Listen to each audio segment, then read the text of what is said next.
Friends, welcome back to my channel. मेरे channel को like and subscribe कर दे और प्रेस द बेल आइकन। आज मैं आपको बताने जा रही गीता के चैप्टर 2 का 14वां श्लोक क्या कहता है, जो इस संबंध में है। पूर्व श्लोकों में भगवान ने आत्मा की नित्यता और निर्विकारता प्रतिपादन करके उसके लिए शोक करना अनुचित सिद्ध किया। उसे सुनकर यह जिज्ञासा होती है कि आत्मा नित्य और निर्विकार हो तो भी बंधु बांधव आदि के साथ होने वाले संयोग वियोग से सुख दुख आदि का प्रत्यक्ष अनुभव होता है, अतएव शोक हुए बिना कैसे रह सकता है।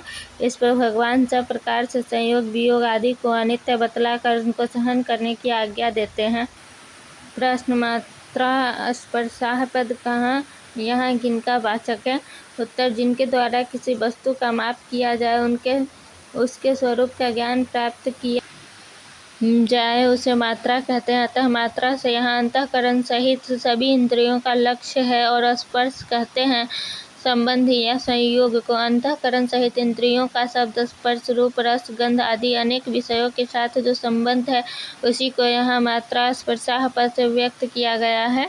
प्रश्न, उन सबको शीतोष्ण सुख दुख दाह कहने का क्या अभिप्राय है? उत्तर, शीत उष्ण और सुख दुख शब्द यहाँ सभी द्वंद्वों के उपलक्षण है। अतः विषय और इंद्रियों के संबंधों को शीतोष्ण सुख दुख दाह कहकर भगवान ने यह भाव दिखलाया है कि वे समस्त विषय ही इंद्रियों के साथ संयोग होने पर शीत उष्ण राग द्वेष हर्ष शोक सुख दुख अनुकूलता प्रतिकूलता आदि समस्त द्वंद्वों को उत्पन्न करने वाले हैं।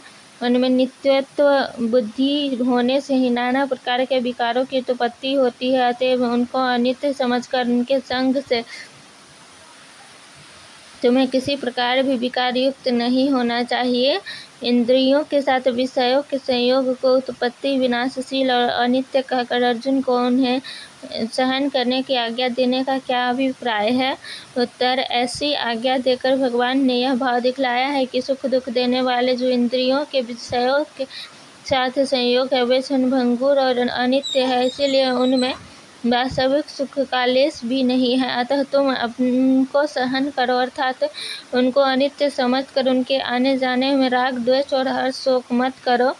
बंधु बांधवों का संयोग भी इसी में आ जाता है, क्योंकि अंतःकरण और इंद्रियों के द्वारा ही अन्य विषयों की भांति उनके साथ संयोग वियोग होता है। अतः यहाँ सभी प्रकार के संयोग वियोगों के परिणाम स्वरूप सुख दुखों को सहन करने के लिए भगवान का कहना है, यह बात समझ लेनी चाहिए।